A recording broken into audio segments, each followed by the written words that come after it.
What's going on, everybody? It's Recovery Kid Seth here. It's been a minute since I made a video, but decided I want to start making some videos again. If no one else watches besides me, that's okay. At least it helps me get some thoughts out of my brain, from my brain out of my mouth, and then I don't have to think about them anymore.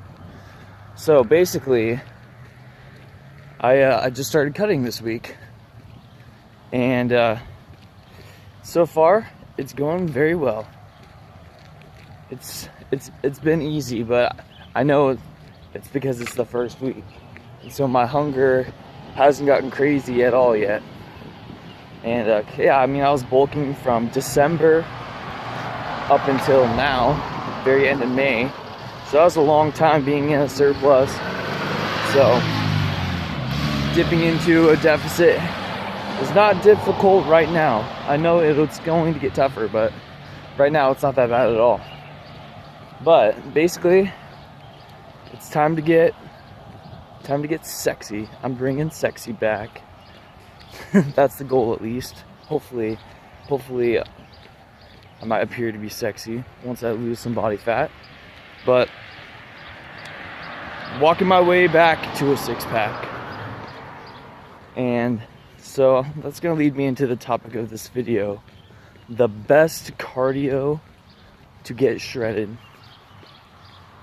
Now, in my opinion, there's definitely wrong ways to do cardio, but there's no one way that you need to do it. It's going to be completely individual. What are your goals? What's your lifestyle like? How much time of the day you have to commit to cardio, and all these different things. So, but my personal favorite choice is walking. I mean, it's not even really cardio. It's more just like non-exercise activity thermogenesis. I guess you could call it exercise, but if you're just walking at just a normal pace, like 3.5 miles an hour, I mean, it's not strenuous at all. It's very easy. And if you do it outside, and if you throw music on, or listen to a podcast, or an audio book, or anything like that, it can actually be very enjoyable, in my opinion. Just get out in the fresh air, educate yourself, entertain yourself, whatever, and just walk. And it's so much better than doing it on a treadmill, because the scenery changes, so it's not so boring. Like, you've got, you could see landmarks ahead of you, and you just walk towards them. Or it's especially nice if you actually have errands to run. So then let's say you need to go to a store that's 2-3 miles away, walk to that store and walk back, and like there was a purpose for your walk, and then you end up burning a good amount of calories in the process. So it's really a win-win.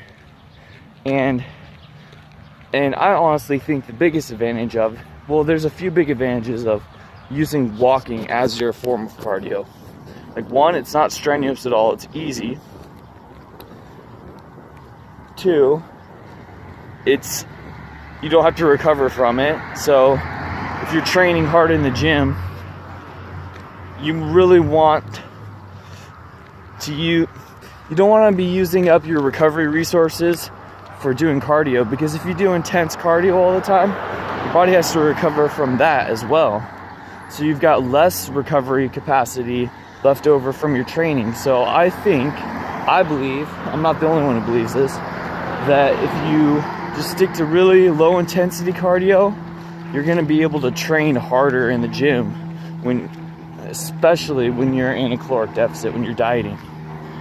So, and then the third reason why I like to do walking instead of like running or anything else is because it doesn't make me hungry. I find that if I get on a treadmill and I run and I jog/run for like 4 miles or so, 3-4 miles, like I'm starving afterwards, like pretty much every time. Like, it just makes me hungrier than normal. So I found for me, it's not it's not worth it. Like the reason why I tried doing it was because I could get a lot more miles done in a shorter amount of time. So basically I could burn more calories, you know, in per session, because I didn't want to be doing cardio for a long time. But I found it's just not worth it. It just makes me that much more hungry. It's not worth the extra calorie burn, because then it's really easy to just eat those extra calories you burn when you're running. So out with that. And then another reason why, if you're into lifting weights, you don't want to do a lot of long distance, moderate intensity cardio, so like jogging for miles, is because if you're pushing it and you're actually trying to get better at it, and let's say every time you go out and run, you make it your goal to get those miles done a little bit faster, or you make it your goal to run a little bit longer, your body has to make adaptations. Like, for you to get better at running, your body has to adapt to running to make you better at it. And when you're lifting weights, strength training or hypertrophy training, that the stimulus is the weightlifting, and the adaptation is you getting stronger or you getting bigger muscles. So if you're lifting lots of weights, your body is trying to you want your body to be adapting to lifting weights. And so if you're running and lifting weights, now your body's trying to adapt to running, and your body's trying to adapt to lifting weights. So your body's going to be less efficient at adapting to lifting weights, because it's trying to adapt to running as well on top of that. So that's another reason why moderate intensity steady state cardio is not the greatest for your gains, especially when you're in a caloric deficit. Because when you're in a caloric deficit and you're depleted of glycogen, you don't have a whole lot of energy on board, what happens is when you run for long periods of time, your body inevitably at some point will have to tap into your muscle a little bit. And so that's why that's why a lot of people are against doing moderate intensity cardio, because they say it hurts your gains because you can lose muscle, which is true. But I don't think it's true to the extent people think it is. Like, you have to really be running hard for a long time to really lose a significant amount of muscle from it. But still, every little bit counts. And just for instance, look at long distance runners. They're usually not very jacked at all. They're usually pretty skinny. They don't usually have very much muscle at all.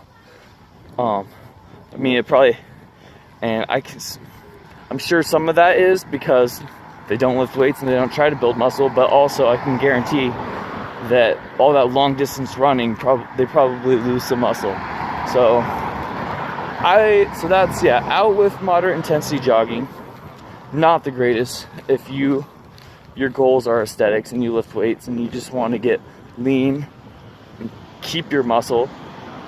And then that brings me to the third type of cardio, high intensity interval training. HIIT, for short. Here are my thoughts on HIIT. If you only have 20 to 30 minutes to get your cardio done, then HIIT can be a great way to do it, because you can burn a lot of calories in a short amount of time when you're doing HIIT. That's one benefit of it. The another benefit is the post oxygen consumption. Something like, I'm phrasing that wrong, but basically, when you're working that hard and you're just gasping for breath, your body has to work harder to basically recover the oxygen that you lost from that high intensity interval session. And so over, like they say, the 24 to 48 hour period after you do your high intensity interval training, your body will actually burn a few extra calories over the course of that time after the exercise because of it. So it basically kind of gives you a little bump in your metabolism.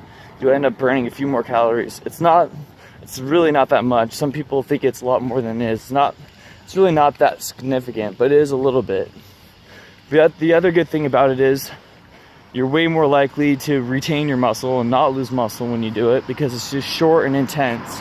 And it's pretty similar to weight training as far as you go really hard and then you rest, and then you go really hard and then you rest. So it can actually, if anything, make you a little bit better of a weightlifter if you do it here and there.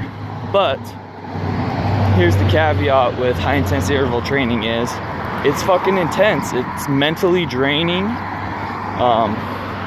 And it's also a little bit physically taxing as well. You have to recover from it as well. And so, because it requires more recovery because of the intensity, it's not great to do all the time, especially when you're in a caloric deficit and energy is scarce. You want to save that energy for your weightlifting, because the maintaining intensity and keeping your workouts really high quality is what's going to help you to maintain your muscle the best.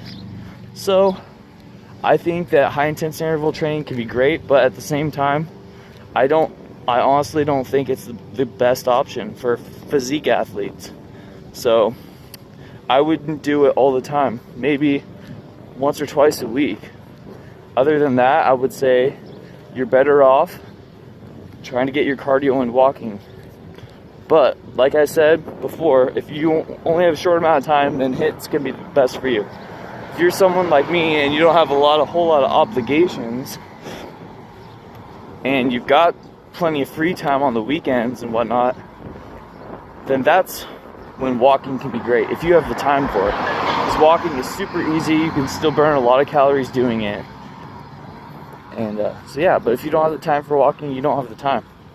So that's just really my thoughts on the best cardio to get shredded. Hope you guys didn't mind listening to me ramble on too much. But yeah, thanks for watching, and subscribe to my channel. That would be awesome. See you guys in the next one. Peace.